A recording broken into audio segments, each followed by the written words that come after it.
Ayman Odeh qui, lui, en gros, va expliquer que toutes ces questions-là sont rassemblées au fait que l'État d'Israël ne nous donne pas l'égalité, donc c'est sur ça qu'il faut lutter. Et Mansour Abbas, lui, va dire « Ok, très bien, mais du coup, on va aller sur des revendications très ciblées, quitte à se couper d'une espèce de lutte globale du peuple palestinien. » Comme chaque jeudi, c'est l'heure de la chronique de notre ami Michael Blum qui est ici dans ce studio. Michael, bonjour, Boker Tov. Alors ce matin, votre invité, c'est Thomas Vescovi, qui est chercheur. Vous allez nous le présenter et vous allez dialoguer avec lui. Voilà, alors ce matin, on veut parler donc suite à l'annonce historique peut-être de la formation d'une coalition Lapid-Bennett avec Nicolas Vescovi. Nicolas est chercheur indépendant en histoire contemporaine.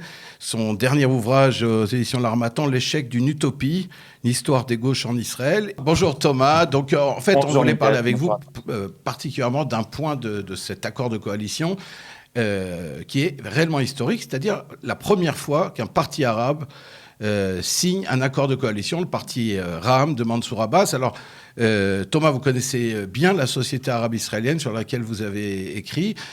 Comment vous qualifierez cet accord ?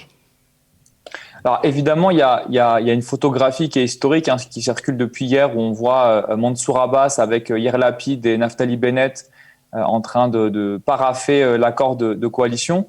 Moi, ce qui m'intéresse, c'est plutôt de se demander pourquoi il a fallu attendre 73 ans pour qu'en Israël, il y ait un parti arabe israélien qui soit dans une coalition gouvernementale.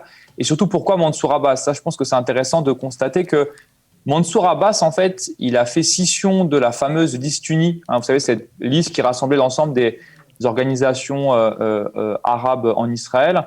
Et pourquoi est-ce que Mansour Abbas a fait scission, notamment parce qu'il ne se retrouvait plus dans la stratégie que menait Ayman Odeh, donc le communiste arabe qui est à la tête de cette liste unie, en considérant que la stratégie qui visait à proposer une alliance au centre et à la gauche sioniste en Israël contre les religieux, l'extrême droite Netanyahou, ne prenait pas, puisqu'on l'a vu il y a un an, en mars 2020, la liste unie n'est pas parvenue à entrer dans la coalition gouvernementale, même s'il y a des négociations avec Benny Gantz notamment, parce que ce centre-gauche, Benny Gantz et d'autres, voulaient qu'il y ait une majorité juive à la Knesset qui soutienne le gouvernement. Mais en réalité, je pense que le problème, il est encore ailleurs. Il est que Mansour Abbas, lui, a fait scission en expliquant que l'enjeu maintenant, c'était d'abord, de se positionner davantage sur des questions qui seraient propres à cette communauté arabe israélienne.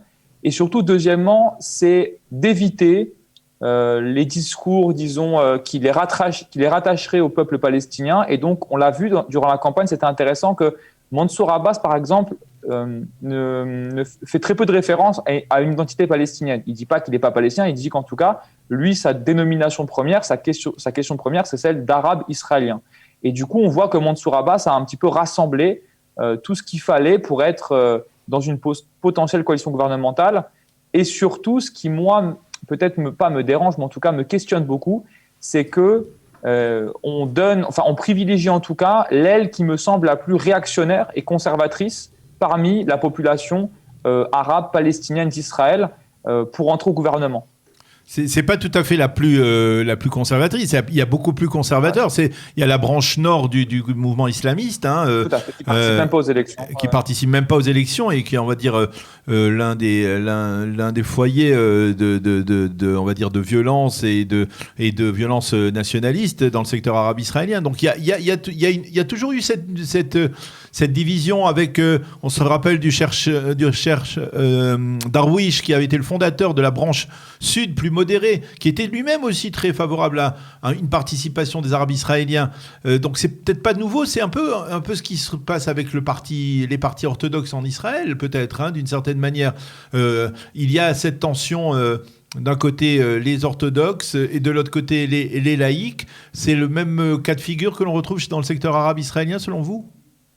Je ne dirais pas forcément que c'est le même cas de figure. Je dirais qu'il faut rappeler quand même un petit processus important, c'est que en 1948, les 150 000 Arabes palestiniens qui se retrouvent à être dans l'État d'Israël ne l'ont pas vraiment choisi.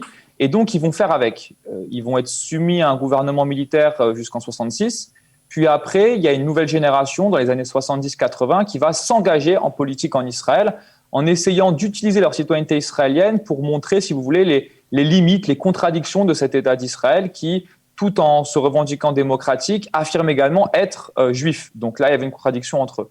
Aujourd'hui, on a une autre génération encore qui, elle, estime que le temps où on participait aux élections pour uniquement revendiquer ou plutôt dénoncer cette contradiction-là peut continuer, mais il faut également qu'on participe et qu'on essaie d'entrer dans des responsabilités gouvernementales. Et dans cette stratégie-là, c'est ce que j'expliquais juste avant, vous avez eu donc la démarche de Ayman Odeh, puis à présent celle de Mansour Abbas qui est un petit peu différente. Mais après, au niveau des différences que vous avez mentionnées entre la branche nord du mouvement islamique et la branche sud, c'est plutôt qu'il y a encore dans cette population arabe, palestinienne d'Israël, une vraie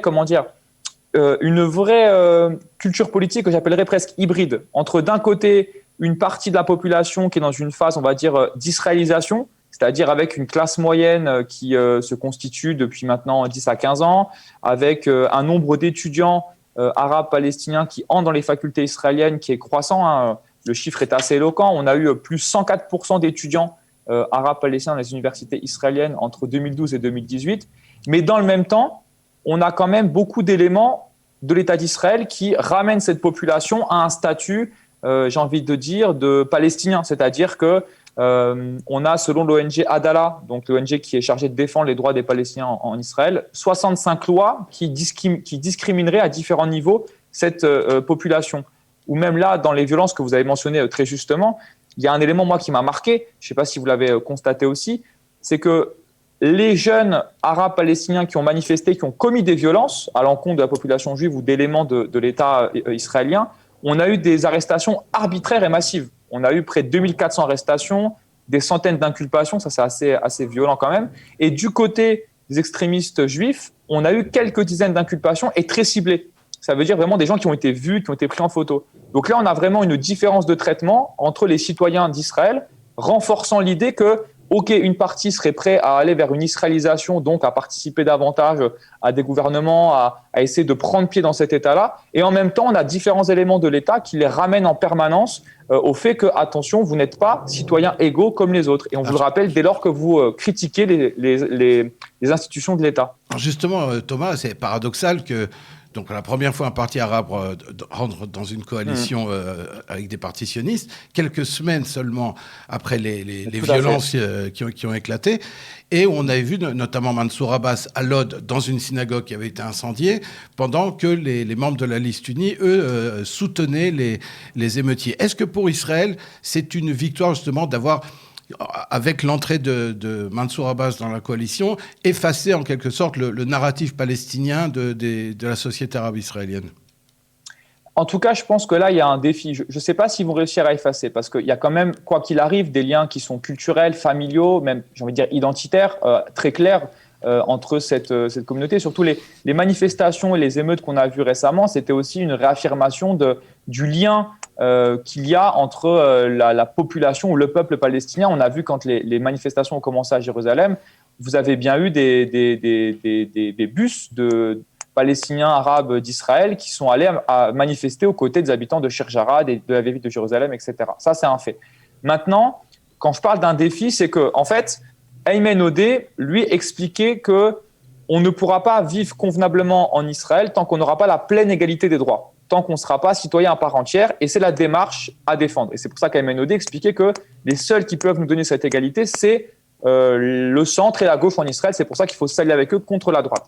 Mansour Abbas lui dit, quelque part, sans vouloir caricaturer, mais c'est un petit peu ce que je ressens, c'est ce pays ne sera peut-être jamais vraiment le nôtre, mais vu qu'on y habite, autant qu'on essaie de s'accommoder. Donc, par exemple, Mansour Abbas, dans son programme, ça va être de se concentrer sur des problématiques très ciblées. Notamment, il y a beaucoup de médias qui en ont parlé depuis hier parce que c'est l'un des principaux points de la coalition gouvernementale, le fait de rediscuter complètement le statut des populations arabes bédouines dans le sud d'Israël, donc dans le désert du Negev, où vous le savez, vous avez plusieurs lois qui les empêchent d'être reconnus, donc que leur village soit reconnu, pardon. Et il y a également beaucoup de destruction de maisons dans ces zones-là, de maisons arabes palestiniennes en Israël. Donc en fait, Mansour Abbas lui dit, voilà, on va tenter autre chose. On va avoir un programme qui sera centré sur des questions qui nous seront très propres. Donc, je l'ai dit, la question foncière, la question des villages non reconnus dans le désert du Negev pour les populations bédouines, et également la question de l'insécurité. On n'en a pas parlé encore, mais il y a un vrai problème d'insécurité dans les villes arabes palestiniennes en Israël. Et là aussi, c'est un défi et c'est intéressant parce qu'en fait, si vous regardez bien, vous avez d'un côté Ayman Odeh qui, lui, en gros, va expliquer que toutes ces questions-là sont rassemblées au fait que l'État d'Israël ne nous donne pas l'égalité, donc c'est sur ça qu'il faut lutter. Et Mansour Abbas, lui, va dire « Ok, très bien, mais du coup, on va aller sur des revendications très ciblées, quitte à se couper d'une espèce de lutte globale du peuple palestinien. » Donc, par exemple, voilà, évidemment, vous avez aujourd'hui, il y a un chiffre encore, moi, qui m'a paru éloquent, que j'ai lu encore récemment. En Israël, vous avez un enfant juif israélien reçoit à l'école 16% en plus en moyenne de subventions qu'un enfant arabe palestinien. En fait, du coup, tout ça rajoute dans le fait qu'il y a un sentiment d'inégalité. Ça crée l'animosité, ça crée la tension. Et face à ça, on a deux versions différentes. D'un côté, quelqu'un qui va nous dire il faut la pleine égalité, il faut lutter que contre ça. Et de l'autre côté, quelqu'un qui va nous dire l'égalité, c'est bien beau, mais là, en tout cas, ce qui compte avant tout, c'est de s'allier avec ceux qui sont prêts à nous donner un peu plus de confort de vie, un peu plus de droits, même si vous voulez, quitte à ce qu'on puisse au moins apaiser les relations. Mais c'est un défi parce que si c'est un échec pour Mansour Abbas, évidemment que cette communauté arabe palestinienne d'Israël va tout à fait se rendre compte qu'ils ont été dupés. Alors, Thomas, une dernière question. Vous connaissez bien la gauche sur laquelle, la gauche israélienne sur laquelle vous avez écrit. Comment on peut imaginer une cohabitation entre Mansour Abbas, qui est ouvertement homophobe, il aurait exigé qu'il n'y ait aucune loi en faveur de la communauté LGBT dans ce gouvernement, et le parti Meretz, qui fait un retour après 25 ans en dehors d'un gouvernement, qui lui-même milite pour les droits de cette communauté. C'est une très bonne question et c'est d'ailleurs pour ça que lorsque Mansour Abbas a fait scission, il y a beaucoup d'observateurs, et j'avoue que j'en ai fait en partie également de ceux-là, qui pensaient que Mansour Abbas allait aller vers une alliance avec Netanyahou et les religieux. Donc j'avoue que je suis assez circonspect. Maintenant, on verra les éléments qui seront donnés, parce que Mansour Abbas a toujours revendiqué le fait que lui, évidemment au début on l'a vu quand même très proche de Netanyahou, mais finalement il a dit que lui il était prêt à s'allier avec n'importe qui dès lors que les revendications que j'expliquais avant allaient être prises en compte. Ça c'est important à le prendre en compte. Maintenant, ce gouvernement, je pense que ça va être complexe de mener une politique cohérente. Je ne sais pas comment, j'étais pas ni vous ni moi, attention, nous étions dans les petits papiers des tractations, mais je pense qu'il ne faut pas non plus aller trop vite lorsque certains disent c'est la fin de Netanyahou, etc. Peut-être, mais Netanyahou sera toujours présent. Il a 1 million d'Israéliens qui ont voté pour lui, et il y a fort à parier que ses électeurs et également les députés qui sont proches de Netanyahou ou qui le soutiennent vont tout faire pour déstabiliser ce gouvernement et peut-être même multiplier les questions qui vont le fragiliser. C'est pas de la question LGBT, mais on peut aller sur d'autres terrains également, la question économique et sociale.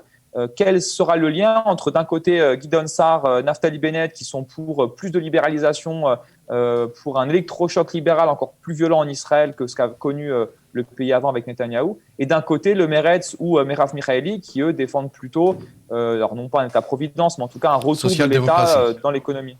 Tout à fait. Bien, merci beaucoup, Thomas, pour cet entretien. Merci à vous pour l'invitation. Merci.